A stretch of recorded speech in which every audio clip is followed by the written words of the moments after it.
Let's talk about fantasy languages. But before I can even really get into that, I have to mention Tolkien because he's one of the most iconic authors who utilized this in his writing. He started with developing the languages first based on the biographies that I've read about him and worked backwards because for him, he really needed to know who the people were that spoke the languages because they kind of are ingrained. So coming up with the languages, he worked backwards and eventually came up with the elven race and the dwarves and etc. so on that you see featured in his most iconic work. Now, personally, I've never had the need to develop a true language in my fantasy series at this point.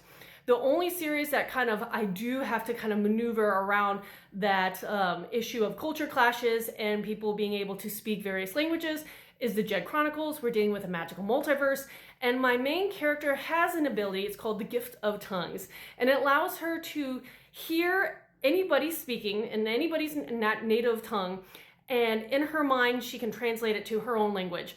And whatever she says is automatically understood in the native languages of the people in earshot. So that does help her out.